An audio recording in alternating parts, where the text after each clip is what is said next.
being able to taste the soil in the wine.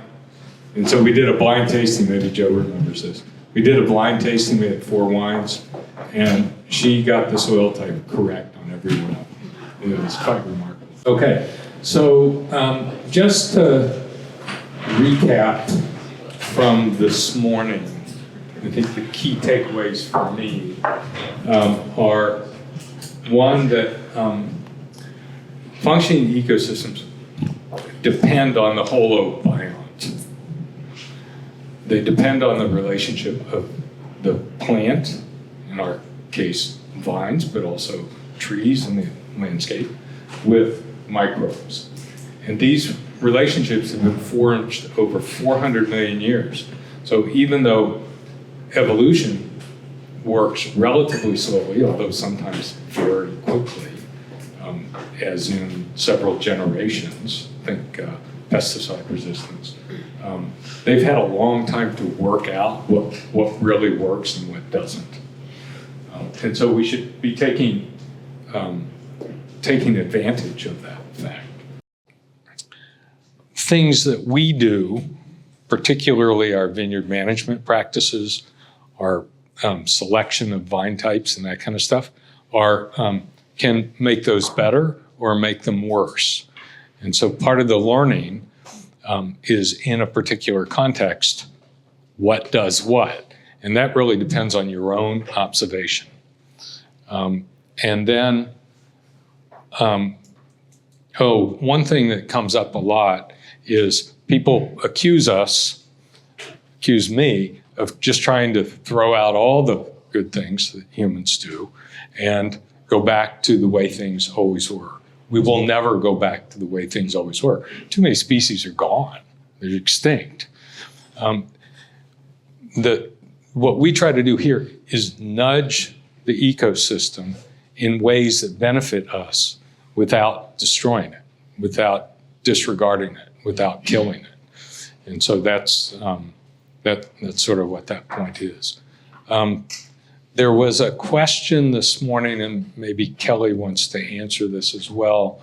Kelly showed this wonderful slide of how regenerative practices on one side and something else on the other that was completely degraded, and how you got rain on the good side. And for those of us in the mid-Atlantic, that's kind of scary. And so I want to point out that, remember, there were trees on that good side, just one quick observation. Well, our vines are woody perennials, so they function more like trees. And a lot of what I'm going to talk about in this next session is about how that functions and why we need to think about ourselves as being part of the woods, as much as, even though we planted a bunch of vines in what have essentially become pasture land. So we're not in an environment here where we're generating a lot of rain. Where trees, for example, are generating rain are in the Amazon. And so those dense tropical forests are doing it. Our vines are, however, helping us to get water out of the, and so you can use it. Remember, we were talking about, I think it was Adam asking about the water flows and that kind of stuff. And so you can use canopy height. Let the vines get a little taller in a wet year, and that'll help you evapotranspire some of the water. But there's not enough evapotranspiration in this environment to create more rain, where there is in the dry environment in the desert in Mexico. So that's the why. That's why we do it. We want to create functioning ecosystems, why that was the top of our list of things to do. And now this is the how do we go about that section. And I'm going to talk about cover crops and organic amendments. Kelly's going to talk about the animals and biodiversity. And our goal is living soils, means with a lot of life, microbes, insects, roots, all kinds of things. Mycorrhiza is the symbiotic association of plant roots and fungi. It's those holobionts that evolve together over time. And they're very extensive in the soil.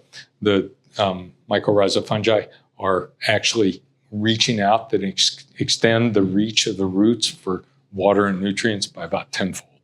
This interaction of microbes with the plant root is identical, literally identical, to the interaction of microbes with our own intestines. You can look at an electron micrograph, and you can't tell, the experts cannot tell the difference. And so I like to think about the plant root as an outside-in intestinal tract. It's how the system works. You can imagine just evolutionarily how that all will work. This is, anybody know what this is? This is a human intestine. Okay, so I think Kelly mentioned ecological succession this morning. And over the course of centuries or millennia, a bare ground will evolve into a mature or climax community of trees, and they all have distinct characteristics. Our ecosystems, our vineyards are somewhere in here, in most cases. And what we want to do is sort of get them moving in this direction.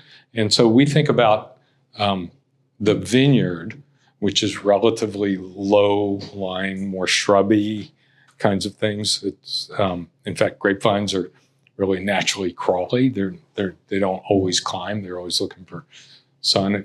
When we walk out in the vineyard, you'll see a lot of Vitis riparia just laying around in the fields. And so what we're trying to do is move that succession a little bit to the right. And in doing so, we create that fungal community that I talked about this morning, which is helpful in terms of changing the environment for nitrogen conversion to nitrates, for example, that are accessible to plants. We want to reduce that a little bit. And that interaction with fungi have a lot of hopeful functions. And here they are. This is really the classification, how I think about fungi and what they do.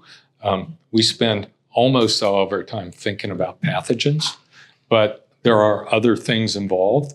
Decomposers are the things that create the nutrient cycling and the turnover and that kind of thing, that decompose the leaves, that produce the antimicrobial substances.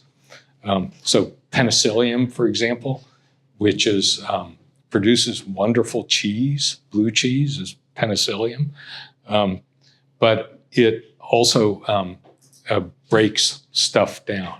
And so we rely on them a lot. And the biggest benefit for us of sheep in the vineyard is not the fact that they eat grass or that they contribute fertilizer, but the fact that they are full, that their manure is full of decomposing fungi. That's what they do. They break down lignin-containing materials, and they spread those fungi. We take advantage of this, actually, because when we started getting powdery mildew, because we were having longer drought periods, we started feeding our sheep a small amount of crab meal in the winter with their winter ration. And so we do feed them a little bit of grain every day in the winter. But by giving them the crab meal, which is largely chitin, then we're stimulating chitinase producing microbes in the rumen, which they are then distributing for us. So one of our fewer tractor passes, because we don't have to put chitin down.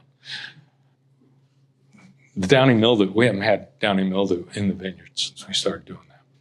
So another helpful, what? I said downy. I meant powdery. Powdery. We haven't had powdery. So decomposers are really helpful for us. Lithotrophs, those are the fungi that break down the rock material, that reach in and get the micronutrients out of the minerals in the soil itself. And then the last are mutualists. I'm going to spend almost the rest of the hour talking about mutualists, the ones that are interacting with the vines themselves. And there are a lot of benefits. I won't go through all of them. There will be a quiz. But they provide for better nutrition. They help especially with new plantings. A lot of people use dips to be able to, or inoculants, dip their roots in before they plant them. We don't do that here, but people do it. They help stabilize the soil.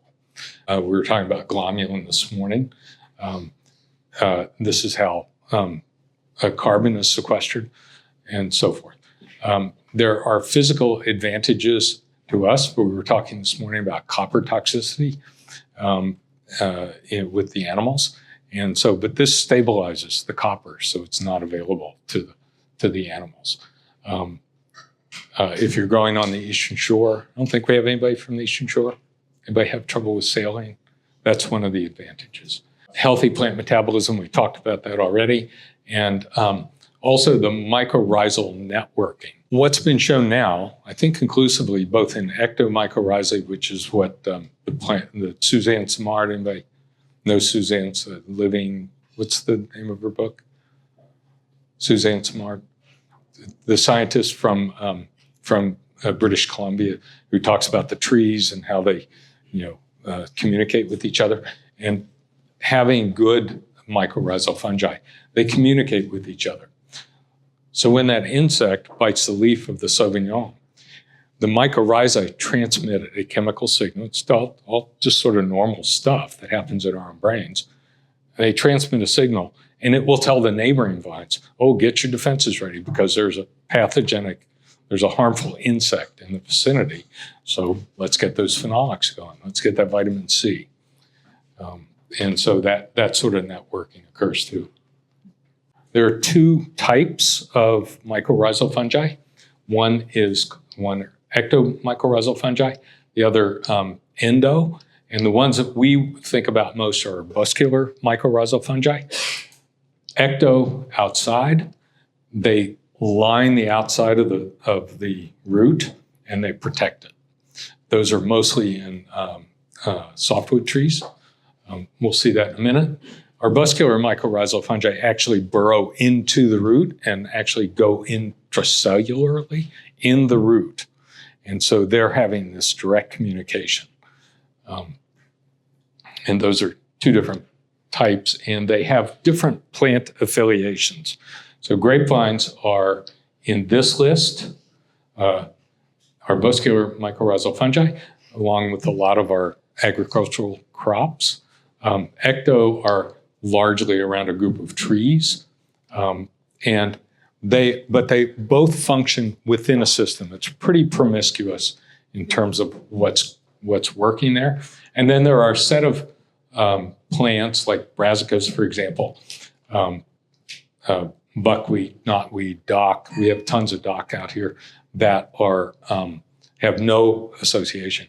And one of the benefits of encouraging the arbuscular mycorrhizal fungi is that they will actually reduce or make an inhospitable environment for the plants, most of which we really don't want in our vineyards, for growth. And so they'll reduce over time.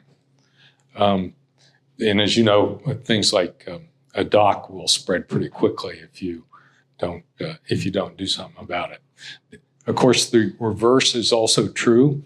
You don't want to have an under-vine cover crop with a brassica because they're going to be harmful. They secrete substances that actually will repel the AMF, and so they will be harmful to that association that you want to encourage.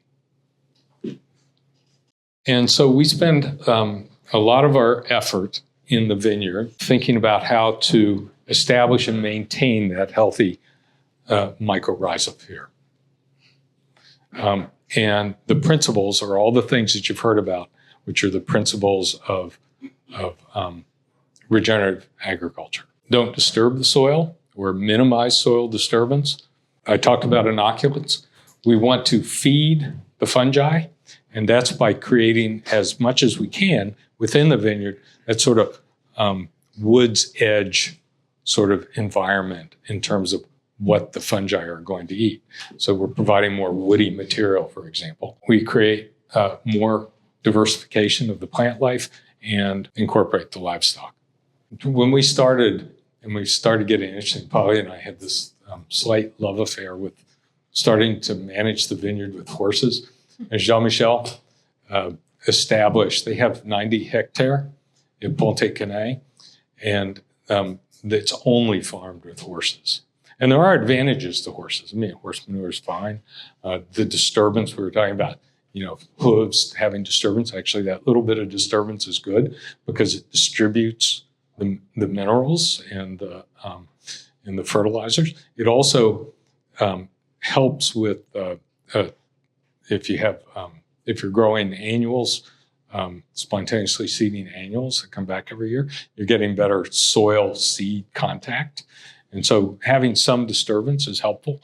And so we thought, okay, we went to a farm in West Virginia where they farm with, and we said, no, we're not going to do that, even though we have 40 horses on the farm. We're not going to do that. But as you can see here, this is not minimizing disturbance. You just turn over the soil. You can do that just as easily, much quicker with a tractor. And I don't think tractors are any less expensive than maintaining a horse. What it does is disrupt the soil structure. And structural components of soil are really essential to its functioning, to that sponginess that you can drive a tractor on. So we used to rip behind where the tractor tires were every year. And we only have a few places in the vineyard now where we have to do that still because the soil becomes spongy. It's because it has good structure. It's maintained. It breaks up those essential mycelial connections. And so they're no longer able to function the way they're supposed to. And of course, when you turn over soil, you expose the carbon and that oxidizes and becomes carbon dioxide. So you're actually losing the carbon dioxide from the soil. Herbicides, and specifically glyphosate, are disturbing the soil. It doesn't look like it. And from a eutrophication standpoint, that is the nitrogen and phosphorus runoff into the bay, the roots are still there, the soil's being held, there's not as much sediment. But in fact, in other ways, it's disrupting that life that is necessary to maintain soil structure and to prevent leaching and runoff. Also, glyphosate, remember, it was developed as a antibiotic first. So it's killing the microbes, and we know that. It's not killing all the microbes. And so we have research that shows that the weight, the biomass of microbes in soil for which there's where glyphosate has been used is it's just as much. There's just as much weight, but the composition, the diversity, the species diversity has changed dramatically. And Lori will remember the endless conversations we had in that Soil Health Committee around that topic. Glyphosate is also a chelator, and its metabolite, AMPA, is a chelator. It's particularly cations, and so you're losing access of the plants to calcium and magnesium. So you're removing the nutrients, the minerals that the vines need for effective photosynthesis. Modify species abundance. That's what I was talking about before. So glyphosate, we don't use glyphosate under the vines to clear out the grass. We use mechanical tillage. I think is somewhat better. But we do use it. We used it to kill ailanthus trees, which we'll talk about when we go on our walk. And we use it for Johnson grass. So we do spot treatments. I'm not so worried about it there. I mean, it works. I'd like it to keep working. It's a helpful tool. So our philosophy is use the best tool for the job. Organic amendments. This is anything organic that you put in the vineyard falls into this category. And we do 6 different things.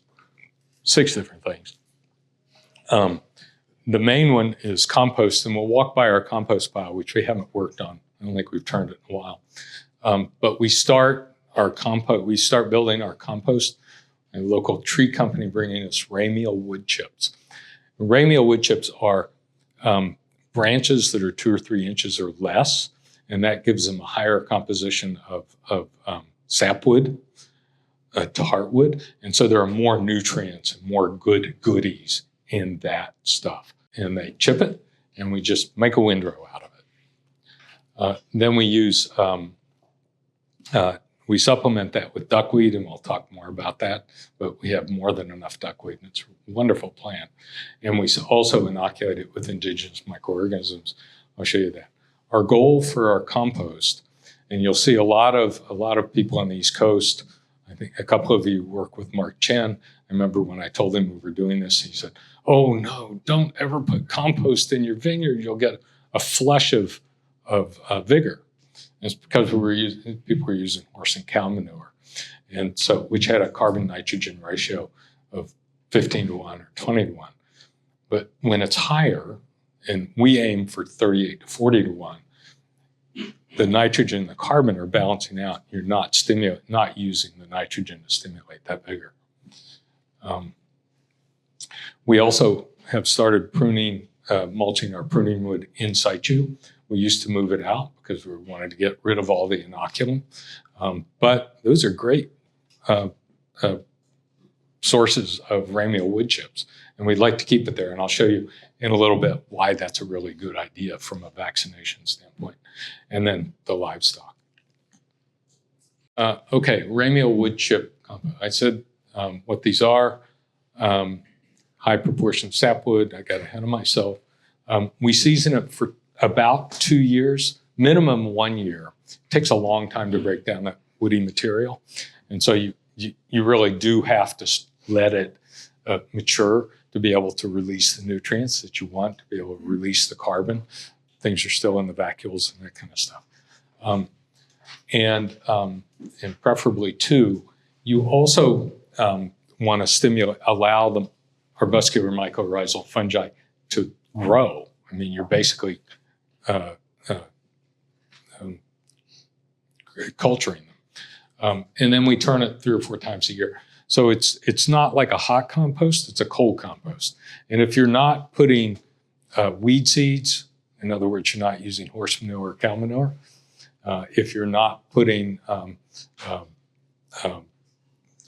other types of manure, manure that have potentially pathogenic organisms in it, then you're not really growing those. So you don't need to get that heating to kill the microbes.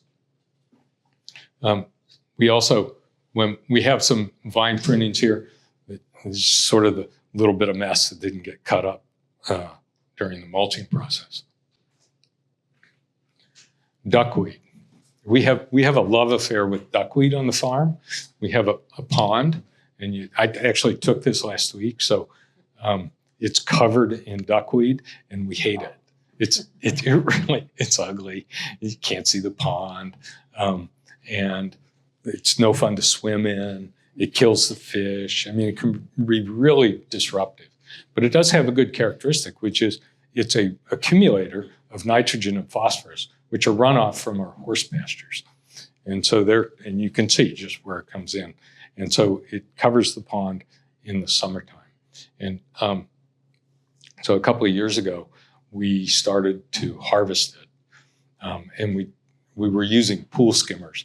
And that was a really slow, laborious process to get a couple of tons. But we inoculated the compost pile about a month before we spread it. And that added those nutrients back into the woody material. So now what we're doing is essentially creating a circular economy of nutrients. So where we want to build this option, you have to have balance between the carbon and the other nutrients in order to get everything to grow properly. So duckweed, anybody have duckweed on their farms? I would imagine everybody does. No? It grows best. What's that? Yeah. We'll harvest it for you. We figured out we figured out a great way to harvest it. I think it'll work. We take a 2-inch submersible pump, put it in a bucket, and put the bucket low enough so that the water will just flow over with the duckweed into the pond, and then we'll pump it out. What we do if you read the literature, what they do is take soil and make a culture medium, which is basically sugar water, and they grow them over some period. And then they go out and spray it.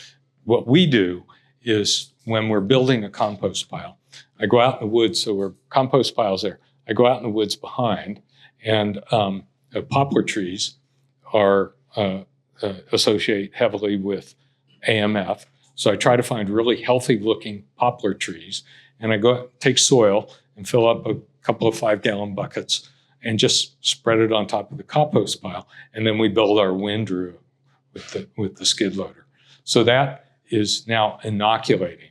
And so by adding the nitrogen, the duckweed, and letting them break down, it just cultures them out so that in 2 years, we've got a nice population.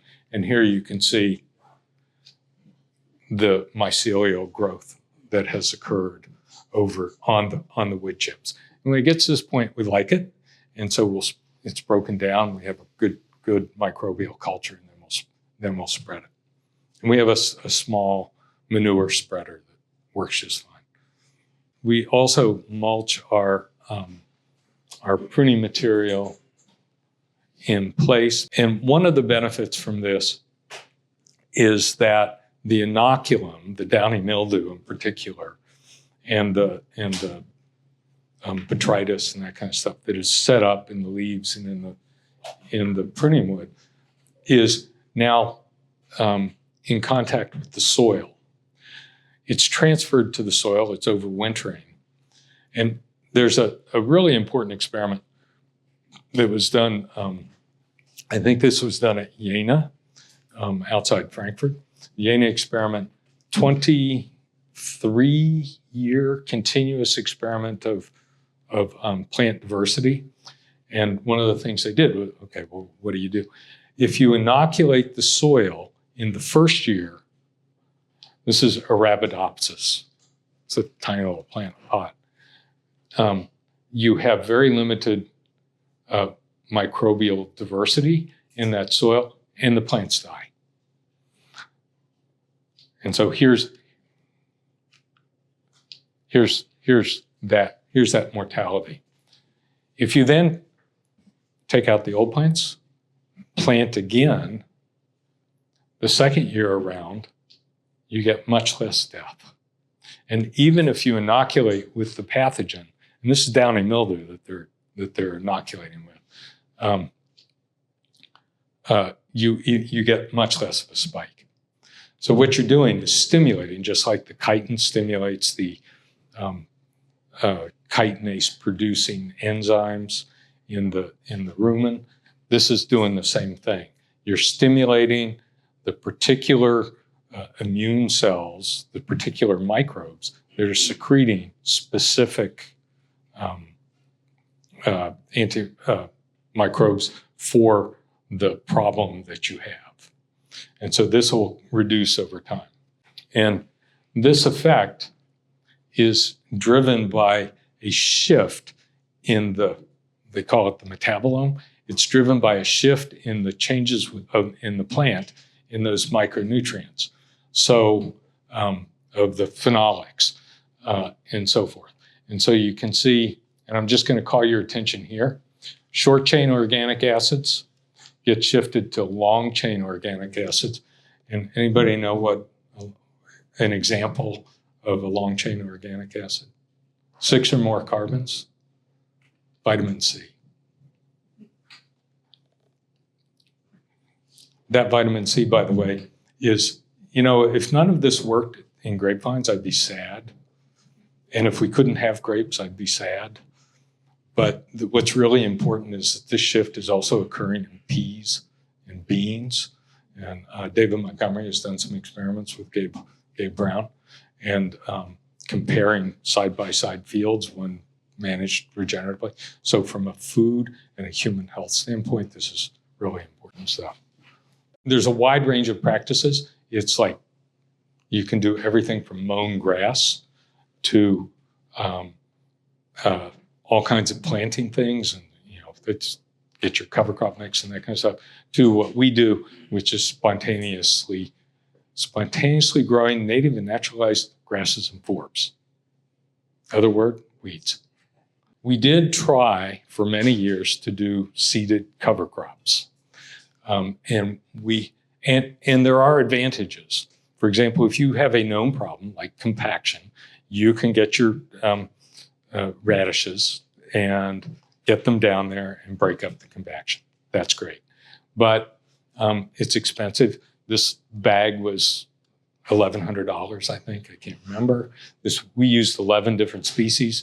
The maximum that you can use under the Maryland EQIP program is 3. And so, they weren't going to do it. It takes time and effort, tractor passes. We tried every which way. We have an overseeder. We tried to drill.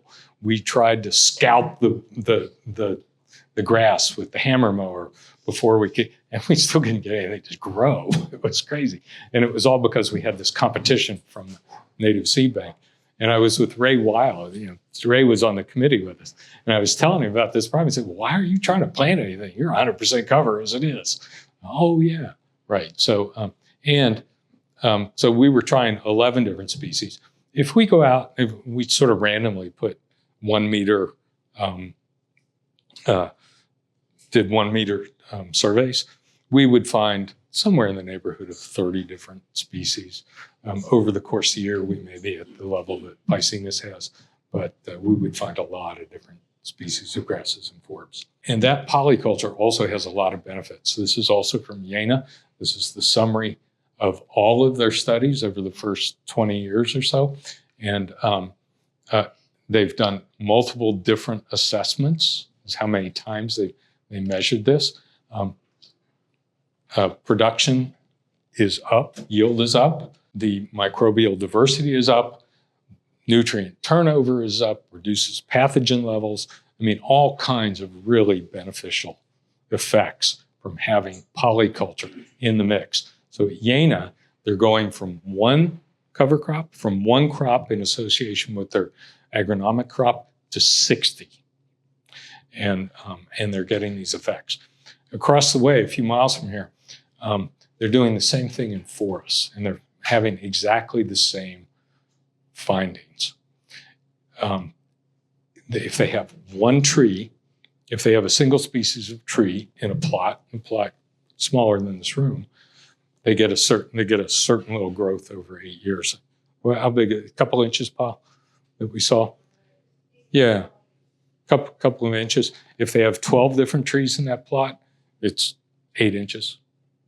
It's threefold bigger, threefold greater growth. And they're also seeing a 20% increase in the amount of carbon stored in the soil in the more diverse plots. So diversity is really helpful.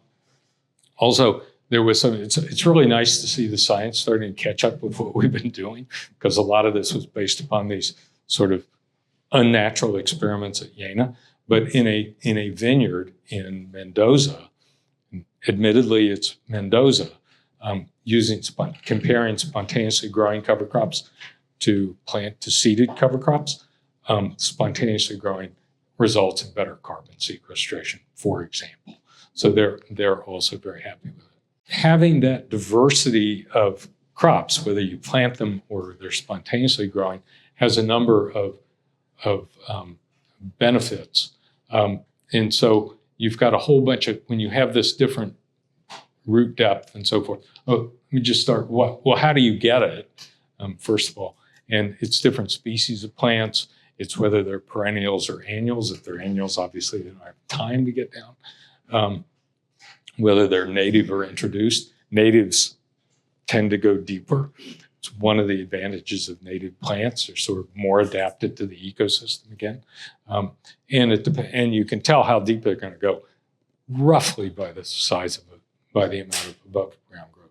But you can see if everything is sort of low, like here, you get fewer channels going down deep. So that's going to remove less of that water, get it down into the ecosystem, and so forth. You have much more drought tolerance because these roots are literally carrying water up to the surface. So you're going to keep your cover crops engaged, your surface, your more shallowly rooted cover crops, and you're going to give water to the vines because it's carrying it from deeper depths. And of course, they provide more diverse food sources for the microbes that you're really interested in getting. And so you really want to sort of get more diversity, and you have to manage that. Also, Johnson grass. Those of you that have I'm sure everybody has Johnson grass in their vineyards. It will take over really quickly. It's hard to kill. Dock, they have 1,000 seeds in their little things, and if you're not harvesting those seeds to make flour, which you can do, anybody doing that? No, we haven't either. It will spread aggressively. Dominant natives like mugwort, I mentioned that earlier, is a good host for sharpshooters. So you really need to do that and need to deal with it. It's just not easy, and it's not an inactive system. But we are trying to use natural processes, change the conditions, which may be fertilizing or not, or tilling or whatever, crimping, which is how we take care of in the vineyard. You can mulch or smother. We're trying to figure out how to get rid of Japanese stiltgrass in our silvopasture. Yeah, all right, Japanese stiltgrass. But I've tried many different ways, and none of them working so far. But the next shot is to take large round bales and just plop them in the middle of the woods and let the sheep and the donkeys that are over in our silvopastures stand there and trample and trample and trample. We'll see whether it works. But you're also smothering with that, you've got, I don't know how many pounds of hay in a big round bale. Mowing, of course, works. In our meadows, the way we've been dealing with the sunflower problem is that we do controlled burns in the spring. And we do half and half. So we do half one year and the other half the next. And the reason we don't do it the entire thing every other year, for example, is because we want to have the populations of insects available to re-inhabit the other area. So we're trying to, right? So this is the advantage of having the wildflower meadows. But what we're seeing is real increases in the diversity of the plants when we use controlled burns. It's stimulating their seeds, for example. Fire has a lot of advantages, and you'll see that. And you can use rules. You can use chemicals. We do it. And finally, I like to call it the Roddy rule. Those of you who were involved with MWA know Pat Roddy. Know and love Pat Roddy. Used to be our lobbyist. And he would say, and his rule for policy, which is the same rule in the vineyard, is never oppose something with nothing. Always give it an alternative. So always come back with something else. So if we're going to pull out some of those sunflowers, we're going to replace it with something so that the sunflowers just don't come back in. And then the crimping, and this is how we deal with the tall grasses in the vineyard and how we stimulate the diverse things. What happens is the fescues tend to get about the height of the fruit wire, which for us is around 30 inches, at about bloom. When the seed head is mature, you can knock it over with this crimper, and we can show you. And it will put kinks about every 7 inches in the stalk. And that terminates the entire plant. Now the seed heads are mature, so they're reseeding because we like it, but it's also terminating the roots. And that has a number of advantages. In addition to just knocking out the tall stuff in the grasses that will dominate. So now you've got a lot of grasses and forbs and things. You can see the clover left behind here, the white clover. But now we have a mulch layer at bloom. And a mulch layer at bloom is really nice because when it rains, you get less splash of the overwintering pathogens like botrytis coming up into the fruit zone. And it also cools the soil at a time when you want a lot of microbial activity, because that's when the roots are putting out their root flush. The vines are putting out the root flush. And so they're looking for nutrients at that moment. So you've got breaking down roots and a lot of microbial activity to turn over that nutrient and get it into the plant. But creating functioning ecosystems often depends on understanding. This is really key. Life is about, for most species, except humans, and only over the last 10,000 years, life is a never-ending struggle, Sisyphean struggle, actually, for food and shelter. And if you think in those terms, you think about what you want there and how you're going to feed it or give it shelter, that's going to be helpful. So if you want more bees, you create hives, or you create, even just drilling holes in wood. Our systems tend to destroy pretty brute forcefully